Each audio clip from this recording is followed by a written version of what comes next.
talk. So I'm going to say hello, everybody. Welcome, everybody. It's Thursday Garden Chats. Noel is in Austria tonight, so he's away. So while the cat's away, the mice will play, which is good.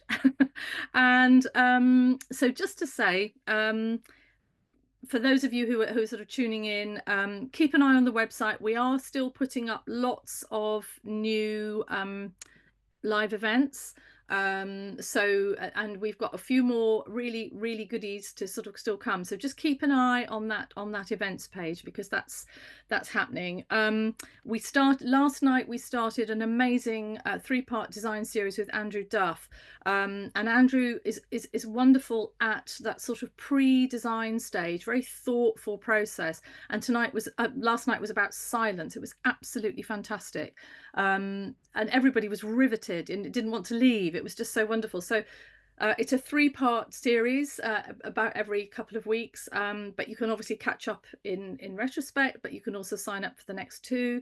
But it really was good. We've also got a series on construction coming up with Paul Hensey, which is a 5-part series, and then we've got a 2-part sort of series, two-part webinar with Magda Pelka on digital visualization. So these sort of series are slightly new for us, but have proved very popular. So we're very excited about it. So we want you to be excited about it. And also we've got an event coming up in Wakefield in March, which I want to mention now because it's it's not that far away, and that is with Zach Tudor and Dean Charlton and Owen Heyman and Elisa Olivares from Sheffield University, and it's all about growing plants and designing schemes.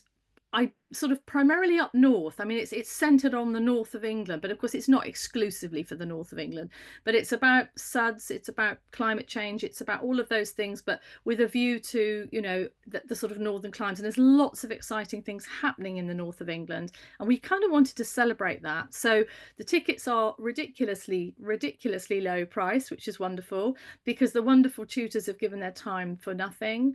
And so have a look at that. It's Green Up North, so have a look on the events page. I know it's not much good if you're over on the other side of the Atlantic, but it is proving to be popular. So anyway, right, so that's sort of all the news, really. Just to say, there'll be a newsletter going out in about 10 days time on the second week of Feb, and just keep your nose keep your nose to the grindstone looking at the events page. Anyway, tonight I'm really happy to welcome Liz Nicholson, who's up in Oxfordshire. And Liz and I have met quite a long time ago, because we bump into each other at least once a year at Chelsea Flower Show, because we're both judges, and so it's always lovely. And a few years ago, when we kind of get together, we said we must do something together, and we did that for a couple of years, and now we have organized something together. That's really exciting. So we will reveal a bit more about that as we go on. But welcome, Liz. Lovely to see you. Really lovely to see you. Hi, thank you. And I know we got a little bit of a warning that Liz is internet's a little bit fickle. So if Liz suddenly disappears, don't panic, everybody, because she's got a sort of second computer lined up. There might just be a slight intermission. But now I've mentioned it, hopefully that won't happen. Anyway, that's it. Exactly. Let's fingers crossed. So Liz, it's lovely to have you here. Do you want to sort of talk a little bit about Nicholsons in the first place, the sort of the moment? But we'd love to hear how you got to where you are today, because you've got a really fantastic kind of career path. So tell us about Nicholsons, because for those of us who don't know anything about you. No, thanks, Annie. Well, I could start with a little bit of a romantic story, if I may, because we love some romance. 6 o'clock on a Thursday evening. Why wouldn't Absolutely. you want to? So I was brought up as a farmer's daughter in Kent, and I went to university in Edinburgh. And I knew I didn't want to do livestock farming, so I studied plant and soil science. And actually, I think it's utterly crucial to all of our careers that we understand soil. Actually, it's the most important thing. And that's been a narrative throughout my life. Anyway, there I was at university. And in the second year, I was studying botany, Edinburgh University, Botany 2H, and we had a field course in Dumfries and Galloway, and you mentioned it being green up north, all the best things happen in Scotland. And there I was studying a peat bog, and this very interesting forester or forester slash ecologist turned up called Neil Nicholson. And I thought, oh, hello. And chatted to him, and I said, where do you come from? He said, well, I come from the Cotswolds. Well, I was originally from the Cotswolds, and so I thought, Oh, that's nice. Anyway, we got chatting, and the rest is history, really. We fell in love and we got married, but very much a shared interest. And then we both pursued different careers. So my career was, believe it or not, studying iceberg lettuce and working on iceberg lettuce across the world, from California to Italy to Spain and a lot in the UK. And Neil's career was being a forester. And then we decided we wanted to be near each other and together. And so we considered joining Neil's father's business, which is Nicholsons. And that's this business based in Oxfordshire. And Neil's father, who passed away last year, was a very, very dear soul, a committed forester, a passionate forester of the old school. And he knew what was right and he fought for what was right. And actually, if he watched the world unfold now, he'd been more and more devastated. He always knew that trees were a good, solid answer to many of the world's problems, and was always involved internationally, not just in the UK. Anyway, Roderick set up a tree nursery. He used to be a forester. He got promoted beyond where he wanted to be. He said, I'm here for the trees. I don't want to sit at a desk. So when he was promoted, at one point, he said, actually, no, thank you. I want to set up my own tree nursery. And it was just in the wake of the Dutch elm disease, which had just ripped through lowland England. And so that was in 1979. And so he set up Nicholsons as a tree nursery, a forestry nursery. And little would he imagine that here we are, how many, I haven't even done the maths actually, that must be over 40 years, 45 years later, that actually we're now in the wake of the ash dieback disaster, which is every bit as bad as the Dutch elm disease. So there's a theme here, isn't there? We've got a really narrow choice of species in the UK. And if the narrative is always to select native, then there's only 24 or 27 truly native woody tree species in the UK. And just before we came on this call, Annie and I were discussing a recent trip to Africa. And one of the projects we're doing there is in a tropical rainforest in Kenya called Kakamega. Now, in 4 hours one morning, we tracked 100 indigenous species in this 1.6 hectares of woodland. And we reckoned we'd found 10%. We reckon there are 1,000 indigenous species in this 1.6 hectares. Compare that to UK, 27 indigenous species, and we're being advised in many cases to just stick to indigenous trees in certain ecosystems. So actually we are at a huge phytosanitary biosecurity risk. So that's important, isn't it? It's important to kind of log that thought while we're talking about Roderick, because he would be pretty horrified. And he always tried new species and experimented a bit. Anyway, Neil joined the business as a forester, and that was more of, and expanded it. And then eventually we decided we wanted to actually be in the same place, working in the same place. So I joined the business more solidly and set up the landscaping side of the business and a plant centre. So the business changed from being just forestry into this sort of more a wider thing. And actually, we've had a lot of fun doing that. In the landscape side, it was mostly around garden design, garden construction and garden management. And more recently, 3 years ago, in fact, this month, we then decided actually what we really needed was the next level of professional services to support the planning framework. And so we bought a company called Lockhart Garrett, who had a landscape architecture division, an ecology division, and a soils division. We already had arboriculture at Nicholsons. So suddenly we paint this picture now that Nicholsons does the whole A to Z, if you like, of anybody who's looking at a landscape and what might be needed through the planning policy framework. So yeah, all of that work, that's how Nicholsons was born, if you like. And wow. Annie, I don't know if it's helpful. We talked about me just sharing some images that might Yes, just help. I think it would be. Why not give it a go? Yeah, and I didn't realize that forestry was at the core, because I was sort of thinking, well, it's interesting that you do offer forestry, so that answers that question really about why it is important, and it's been there all along. Yeah. Yes, and certainly in the climate discussion, we may come to that later, but it's so important. Can you see that okay? Yes, I can. Yes, yeah. Yeah. So this, anybody who's with us tonight, you can see this. Nicholsons is based in Oxfordshire. That's our central office. We also have a Northamptonshire office and a Gloucestershire office. So we've got 3 offices. But this is our Oxfordshire office. Very much open and welcome to everybody who's involved in horticulture, and it's really a centre for learning. We have a lot of things to come and look at, some demonstrations, people to talk to, and so it's definitely worth popping along. Annie and I are collaborating on an event, which Annie will tell us about later, but that's an example of people who are forward-thinking and really pushing the dial on learning are really welcome here at Nicholson. So that's the site here at North Aston. And who are we? We're really defined by our values. And in fact, we often test all our team. There's 200 of us at Nicholson's, 200 members of staff. And I'll often talk to people about, what are our values, and it's absolutely through all of us. I think they're strongly shared values, and that is creativity. And it's not just creativity in garden design or in landscape architecture. It's actually creativity in how we solve problems, where we see some of the challenges that all of us are facing, that we actually use our creativity and we share our knowledge. So that's the first one. Dedication. That has to come to our client base. Why are we here?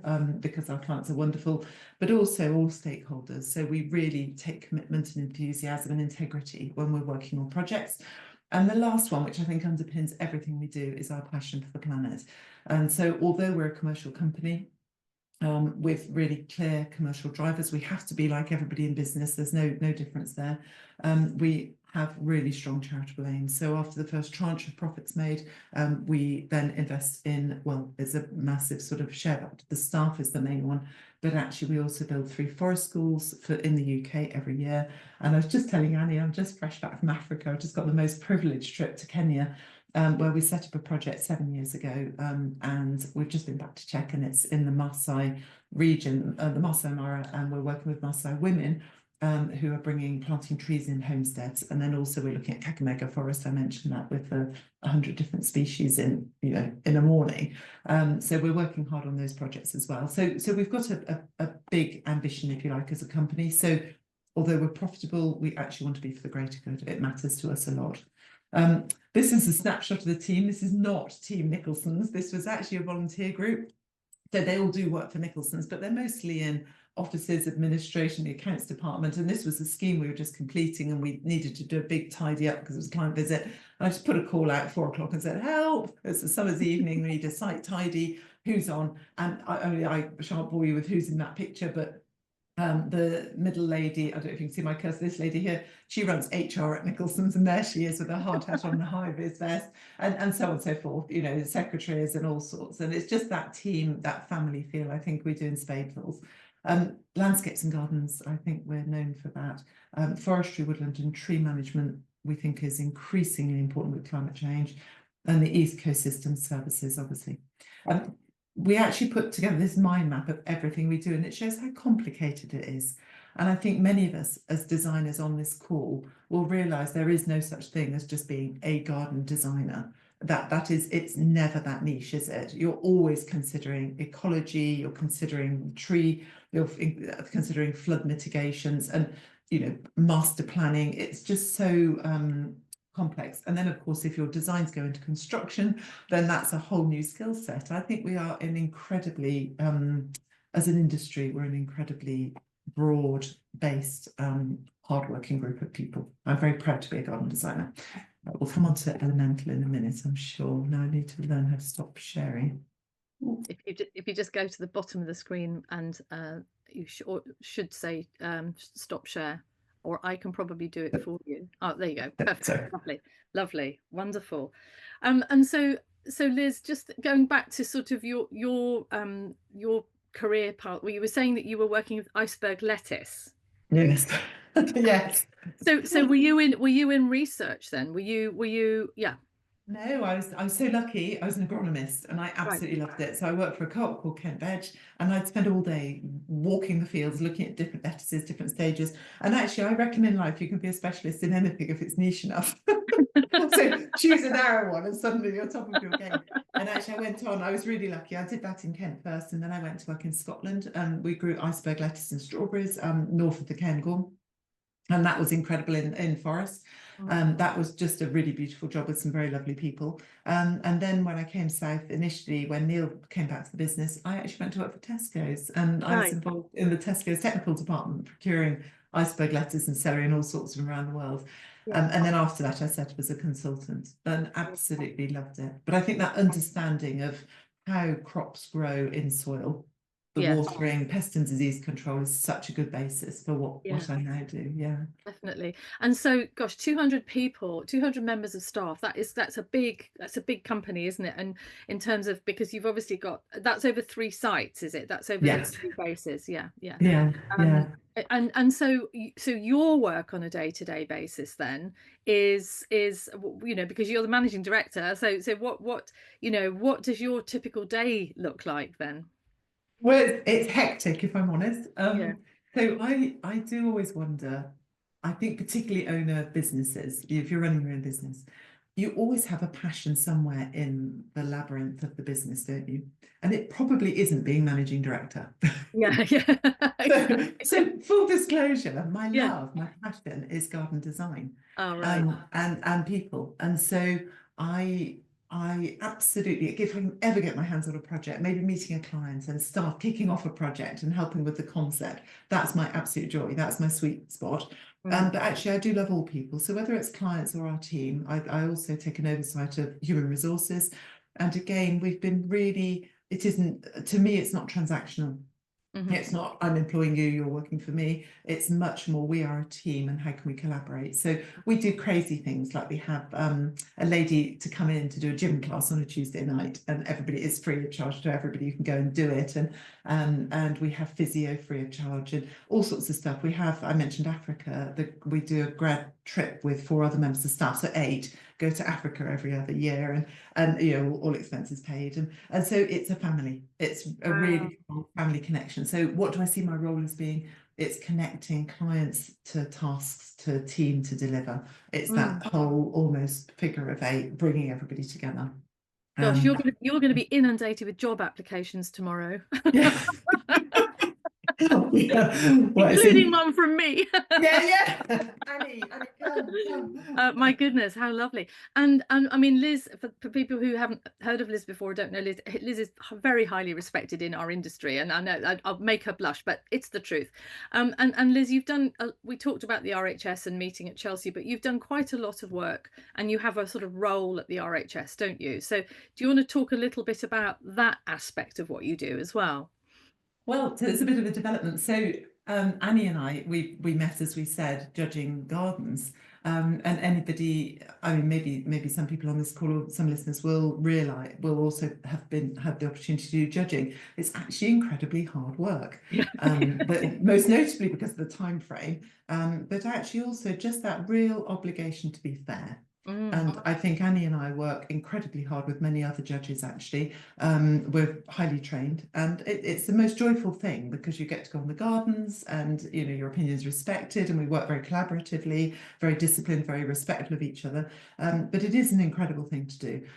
So that was my start with the RHS, if you like, was being a judge. And I've absolutely loved every minute of it, even when you're full racked with have we done the right thing? I still feel it's such a fair process and rigorous. And then perhaps as a result of that, I was quite noisy about sustainability. And I particularly noticed it, if I can be totally candid and honest, I noticed it more at Chelsea, actually, that the peacock syndrome of our best work is shown at Chelsea, inevitably led to some high net worth projects, which actually were quite hard landscaping based, very expensive materials, and often quite concrete heavy. And I looked over a few years and thought, oh, I'm not actually very comfortable with this. If we're saying this is best in class and we're the world stage, if you like, for garden design, arguably, then actually, are we really protecting climate and nature? And the answer to myself was no. So I contacted James Alexander Sinclair, who's our wonderful chair of judges, and said, James, I'm feeling a bit uncomfortable about this. I've got 2 lovely daughters, and they talk about getting the ick when they've fallen out of love with a boy. I've got the ick. And actually, I got the ick with judging. I just had this deep-seated concern that we weren't doing the best we could. And actually, I have to be honest about this. We targeted Chelsea to then start to look at impacts on climate and nature and how we could guide the process a bit more. And the RHS were incredibly welcoming. They've got a wonderful sustainability lead called Malcolm Anderson. And I collaborated very closely with Malcolm and asked if we could audit the gardens. And so that's where the tool Elemental, the green design tool, started. We'd already been using it in Nicholsons, but it was very much our own tool and we weren't using it publicly. So we designed it or tweaked it for Chelsea. But it's really interesting. We're only doing Chelsea, Annie. And when I looked around at the other shows, Hampton Court, Tatton Park back in the day, and Malvern, all of the other shows, I think, already had designers who were caring very heavily about climate and nature. And it was more the London influence that actually probably were less conscious of it, if I can put it like that. Having said that, now that we did Chelsea 2024, we took everybody through the audit, and I have to say the designers were incredibly responsive, really engaged and really interested. And some of the contractors, I mean, I don't know if anybody's seen Mark Gregory on television, he's been interviewed a few times. He is one of the main contractors who's actually started off a little bit concerned, oh, how is this going to change things? This is going to be difficult, but actually has totally embraced it. And he's become, if I called him an eco-warrior, he'd probably smack me. But he certainly is really sincere about it and has taken it very, very seriously. And I'm really, really grateful actually for the buy-in. It's been amazing. At what point did that audit happen? So when the garden or the designers submitted their proposals, is that the point where they do an audit before they get the green light, or how did it work? I mean, unfortunately, the audit is still on an Excel spreadsheet, and we all know how that makes us all feel. So, yes. Unfortunately, we can't do it at that stage because there's too many applicants. Right. So we've done for 2024 and 2025. The applicants have made their application. It goes through a very rigorous selection panel, as you know, Annie, carried out by the judges. If you finally get through to the show and you get allocated a slot, that's when you get audited. Yes. And then it becomes an interactive process where we say, right, this is the plan. What can we do to make it to optimize climate and nature?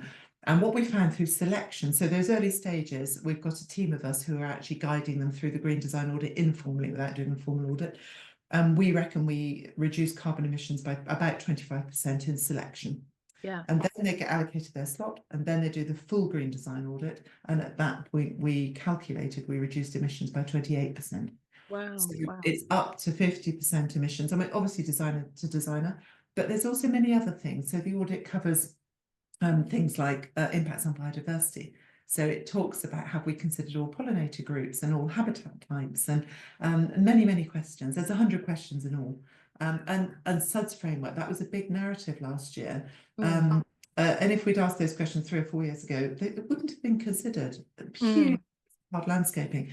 And so last year we asked the questions, and including the SUDS framework, and designers this year come much more proactively, remembering last year, and they're saying, oh, I know you're going to ask about infiltration. I know you're going to ask about flooding, water quantity and water quality. And so they're there with the questions. And many people have actually scored full marks on SUDS. Whereas I had 2 designers last year who'd never heard of it, hadn't used it as a framework, weren't familiar with it. Right. It's an education tool. I think that's the most important thing. Education. Wow. I mean, that's quite revolutionary, really. I mean, it's quite a big, huge step. Although you're saying it's happening over a couple of years, but it is a big step forward, isn't it? It's massive, really. Yeah. No, it is. I really feel it is. And actually, this year's cohort has been really, really interesting in the sense they've already started thinking about X, Y, and Z because they knew this was a process. Yes. And then they've gone up a whole level, actually now asking more challenging questions and trying to develop their designs even further and push the dial a bit. Gosh. So maybe this is a good time to sort of dig a little bit deeper into Elemental and explain, the framework of it and how it works, and to people, it seems like an appropriate moment to do that. Yeah, so let me, I'm just going to share my screen again. You had an image of it, didn't you? Yeah. Yeah. Lovely, let me do that. So essentially, this is what the logo is going to be, give or take. And our mission, you can see it on the screen here, our mission is to enable the landscape industry to reduce impacts and optimize benefits to climate and nature. The people involved with it, as we said, it started at Nicholsons, but we've been through a really rigorous development process and got lots of industry stakeholders involved. And so the industry trade bodies that are involved, the British Association of Landscape Industries for Bali, the RHS, Royal Horticultural Society, Society of Garden Designers, and in fact, it's not on here yet, but the Landscape Institute has just agreed to underpin it as well. And we're working closely with the APL, which is through the HTA. I'm hoping they're going to collaborate as well. Our values are work in progress, but sustainability, collaboration, integrity, and simplicity. We want to keep this really simple and easy to use for everybody. And this is a summary dashboard. Elemental won't look like this. This is my own clunky work. So bear with me. It's going to be a gorgeous dashboard, I'm sure. But it shows the pillars, really, natural capital pillars. So we've looked at waste, and in fact, we're now calling it materials because we shouldn't really have waste, should we? So materials. The carbon maths are fascinating. They're absolutely fascinating. And what Elemental will do, it asks you a series of questions in terms of your surface areas of different products, and it calculates your carbon for you. What I think will be really interesting when it's web-based, which was launched 1st of March, is all of the you'll have a comparison. So although it's all anonymized data, you'll be able to put your project in, and then it will say, well, look, you're above average on carbon. You might need to look at reducing that a bit further, or you're on an extreme end of very high carbon emissions. But it tells you, whereas how else would we all know? We're all working in isolation. So I think that's going to be really helpful. Biodiversity in ecologies, I touched on that earlier, but lots and lots of questions on that, which I'm not going to bore us with tonight, Annie. It's sort of detailed, but people can join your next masterclass on it, can't they?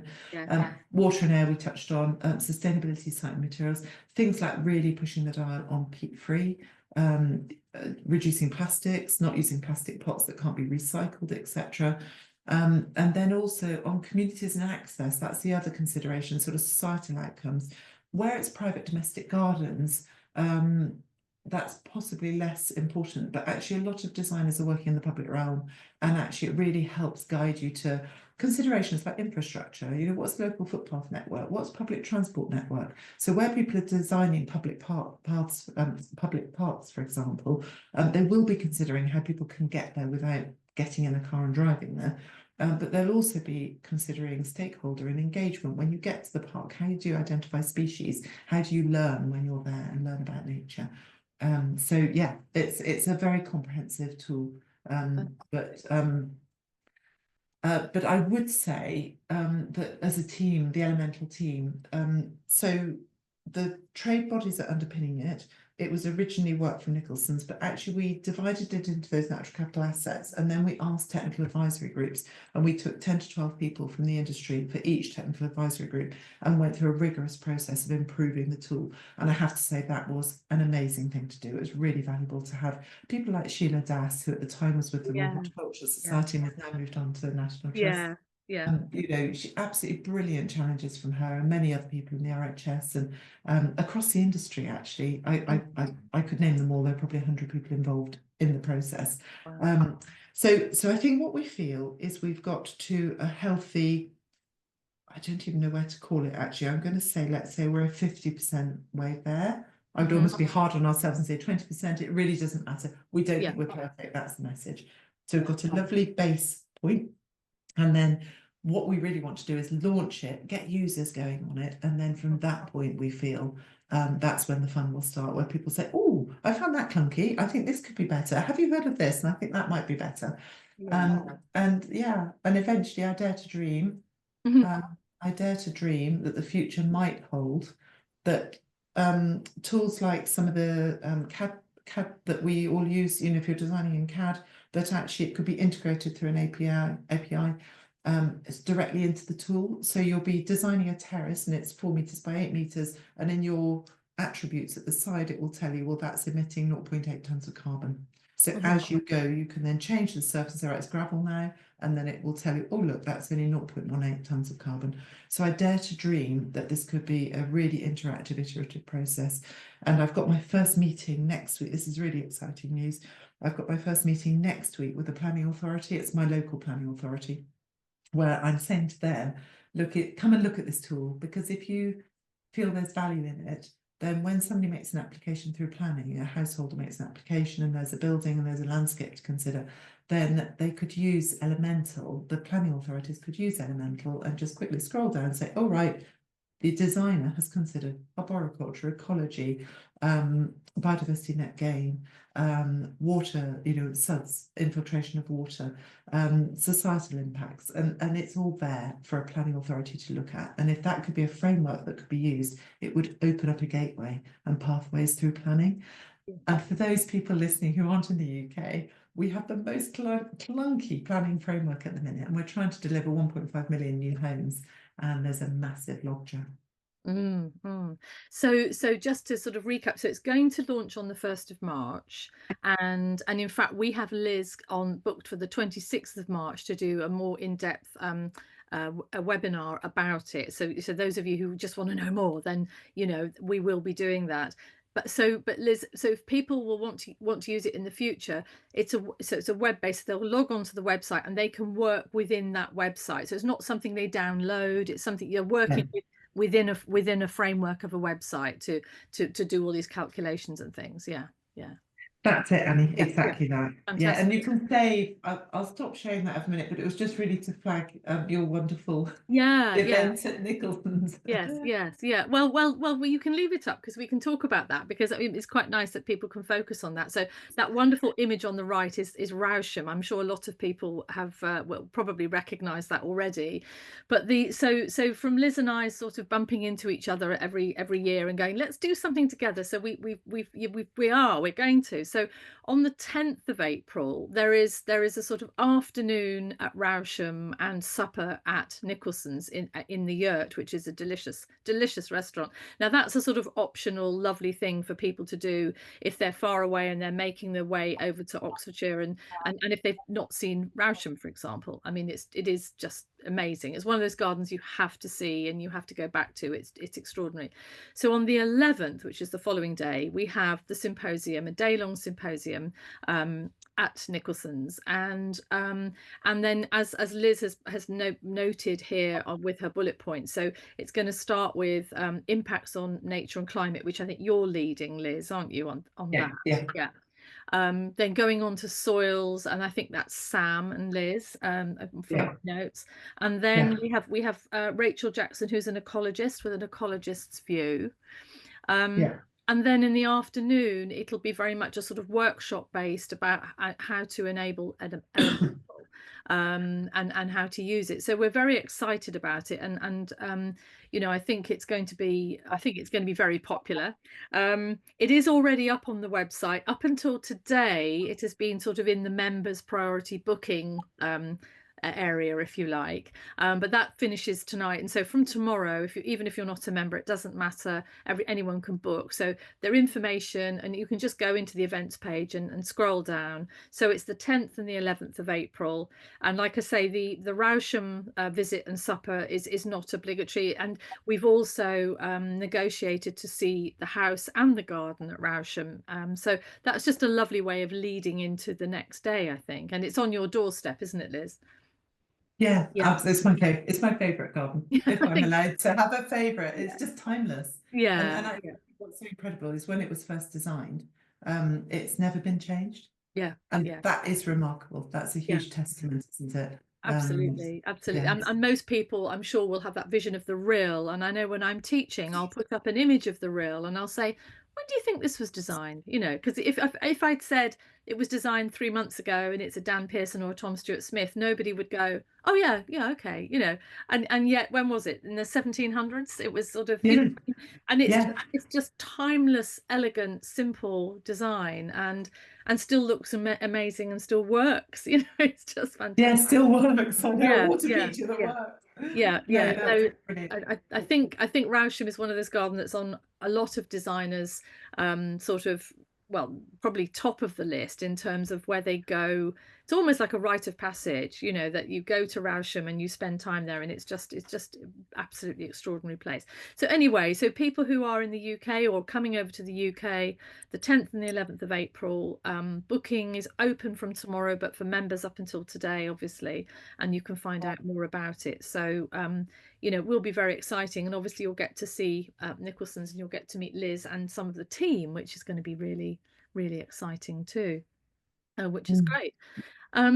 That's wonderful, Liz. So, I mean, it's sort of, how do you see it going forward? I mean, do you see it then going to different countries, or, you know, what's the future for it? I mean, are you still kind of very much in the present and making it, you know, bulletproof for now, or any idea? Yeah, I'm so interested, Annie, with the whole. I um I think the main thing for me is I wanted it to be pro bono work. Yeah, I don't want to charge for it, and certainly in its early years, I'd like it to be used by users who are members of those trade associations, obviously. But actually, I don't want people to have to pay for it, because I do feel we need to make sure our whole industry is giving best outcomes for climate and nature. So that's my biggest thing. I've been quite interested in developing it, how people immediately say, oh, you can make money out of that. Oh, you can make money out of that. And I think, no. I think it was over commercialization that actually has caused negative impacts on climate and nature. So I just don't see that's a pathway out of it, actually. yes, yeah. So I think it's quite an interesting time. I would love it to be used across the UK. As I said, I would love it to be adopted by the planning authorities. That would be an incredible win. Mhm. I would love at some point, and I'm quite interested in the carbon maths, if everybody who's supplying products into the landscape industry, at the moment, I have a little hobby of going around trade fairs and saying, oh, that's lovely. What are the carbon maths on that? And they say, oh, sorry, I don't know. I said, oh, is it recyclable at end of life? Oh, I don't know. And I want this tool to mean that people actually have to answer those questions so that they're in the tool and they can be chosen as a reputable thing. So it's Mhm. actually, I can then walk around trade fairs and say, oh, I like that. What's the carbon mass? Oh, well, it's 0.84 kilograms per square metre. I'd Mm, love that. So I mm, dare to dream that we become knowledgeable in making negative impacts in our work, which we do, many of us do, that actually we know what we're doing and we can balance it up in other mm. ways. And actually, there is a really good tool in the United States called Pathfinder, which I'm sure many people are familiar with. And actually, I have a huge respect for what they've done. I think it's really good. Didn't quite answer the other natural capital aspects, which is why we didn't solely use it, because I do respect and value their work. But what I did learn through using that on a couple of designs is that actually most of us who are designing gardens think, well, I believe anyway, that I'm doing something really beautiful for nature and for the planet. And what I found out when I did the maths was actually it was 75 years before some of my designs, and in fact, nearly everybody's design, because I've run lots of people's work through it, not just mine. Actually, it's 75 years before we balance up the carbon mass. So Wow. you think you're planting a tree and you're putting in a patio, but the damage by putting in the patio Hmm. takes 75 years. And I think most people just aren't aware of that as garden Yeah, designers. yeah, They want to believe they're doing the right thing. And even in forestry, actually, you'd think the forestry side of our business, planting trees, you'd think, oh, well, that's got to be good. And it is good. But we measure our carbon emissions at Nicholson's, and our scope 1, 2, and 3 years ago, were 1,500 tons of carbon. And that was too high for me. I thought, that's no good. So we worked really hard at decarbonising our business. So all of our trucks and lorries and things now run around on 67% hydrogenated vegetable oil. So that was an early win. That was a big one. And then we took all of our concrete and we went low carbon cement in all of that. And that took down a big one as well. And our residual emissions at 850 tons or whatever now, 3 years later, are nearly unavoidable because they're all in forestry. They are yeah. wire and tree stakes in Mm. fencing off woodland to keep Right. deer to enable us to sequester carbon. Yeah, So yeah, it's really frustrating for us now. We've reached the minimum we think we can get to nearly. I mean, there's a little bit more work to do on electric cars and things, but generally the big high ticket items actually are our forests. yes. Well, that's interesting actually, because I was in New Zealand in the autumn and I spent a day with a reforestation charity, volunteering, and Oh they wow. they have these amazing tree guards that are made of cardboard that will deteriorate. Do we use anything like that here, or is it all still the plastic spirals? We do actually, and there is a lot of emerging technologies. The problem is, and I've done a lot of work on this with the Forestry Commission, Forest Research, and there is a plastics-free group, but they're desperately trying to take out tree guards, and all sorts of products coming through.